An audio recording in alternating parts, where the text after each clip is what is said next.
Thai mamangi ningthau panba lam amada khungang macha ama leirami khungang adugi manakta songlaba umang amasu leirami umang aduda lai Khutsangbi hairiba hingchabi se lei haina thajanarami adubu nongmadi pakhang macha ani kana umang asida sadan changlubada yum atekpa ama phangnaki maduda angang pi macha amasu leirami pakhang macha ani duna lai Khutsangbi oribai ningduna turel khongbanda purakulaka hatoki tasingnadi angang du lai Khutsangbi gi macha nupi yorami Lai Khutsangbi na halakpada angang adu leiramdaba ubada tawfam khangdana kapki sigi matunda yengminarse Hijam!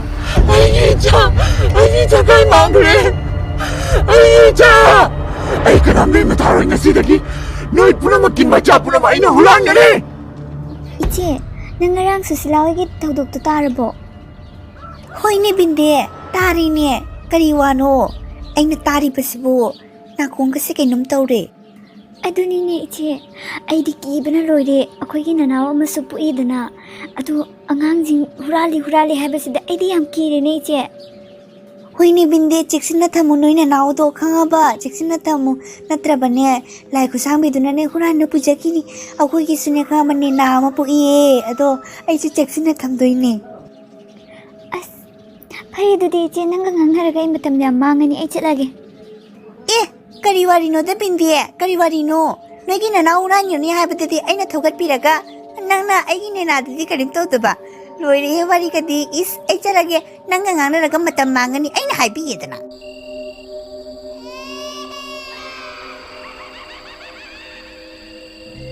Ay ma! Agang mangkre, Dina! Ay maproba kidawragin ne! Angang mangkre na lauri to kay tawragin ne! Angang laitro! Tamo bindu! Nangain to kayo ne! As ay angang mangkre na kung saan yung marasigan na nakarino pagi to kay tawri to ko! Natipik kraba angang dubulang tuwa magandang katay doon ba chaluy doon ng katay doon ba? Ay nasway si Daniel kung makuzama ito kaya na chalupa ay angang doon siya nga magacharin niya ba? Kangaw din na mangkre niya! As kay hay nung tade da, kay hay nung tade nang si ay ko kasama sa ni pinang. Tamo na yung limangkuan tani na nalihaw rito tamo nang na ato ka nang karimay na nang na yung sabi to tanghal ka nang na karamay na ang ano puhan rino. Ay uhaw dre ne ado ay katang di uhaw ya ba samlang manumdagi ay katang di uhaw ya to so ay udi uhaw dre. Nakita mo nang gisamdugi marali nang gisamdugi marali kangit na nang samdog kamdre nga si ay kita hinga na bali o jiti itado mangkre kamay taw ni nang samdo ay nga si kaktatin ni nang gisamdo anak kakulamdoy sure ay nga itsagi naman ay na mama ay nakungani masiga amahurale ay nga sa amahuran gani mo kundalay diba ang talim na taroy.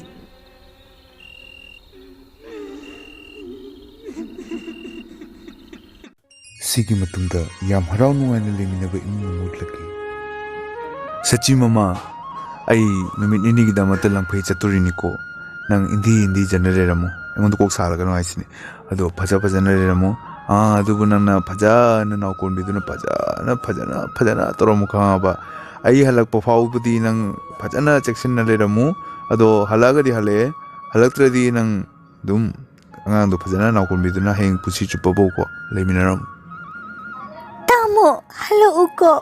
Taway ba wado nga gano tamo. Ay yam nung ay te tamo. Hoida pazana leram pazana. Tamo ay taway si am na wayi tamo. Ay sabi na kamaruwal ang mamarangkay ba ay taway si am way sa chisa kamayloy na doon no ay kangde. Ang sinaman ni ngay patre ba ay way. Ay kaptarakan ni.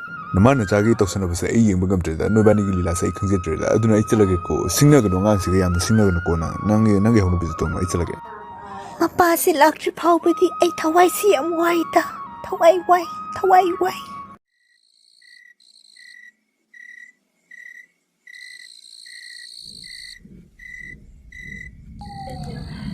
Sachi mama yadre shidi Sachi mapalay bro.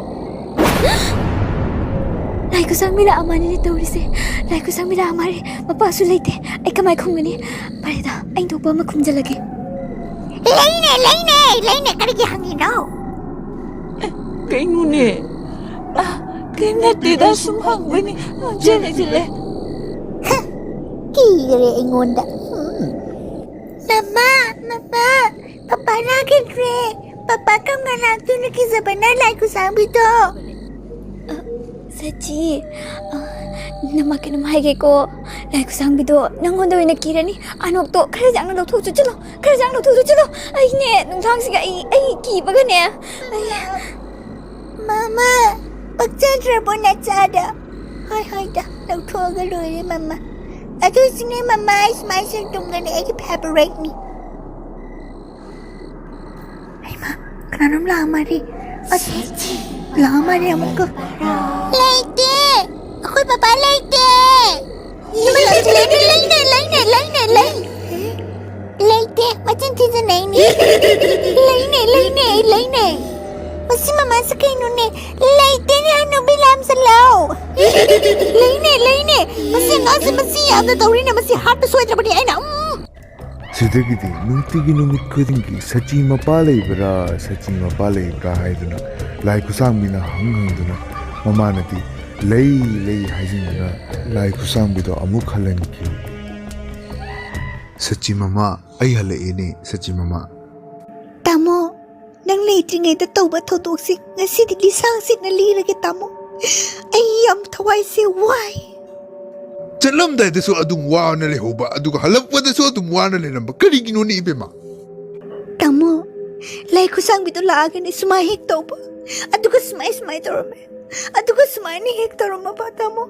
Aduga mana sumai tawba do aina sumai tawkare. Aduga sibi tawre tamo.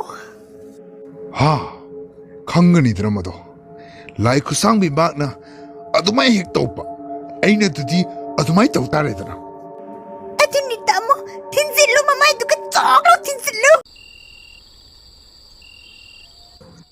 Sachi mama na hojik ready da ai hojik thang pai dunu ngai rabani hanubi do lakpaga ai ne ka satkani ha nang ready do Hoi, ready ni mapa, ay ready ni.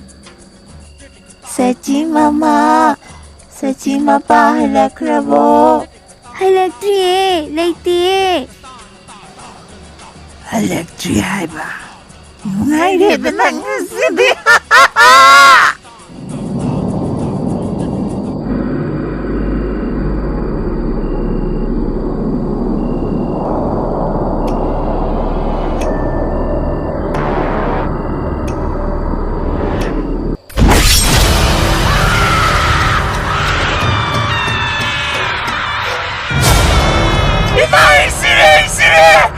Sachi mama chin TV no holy dipinami.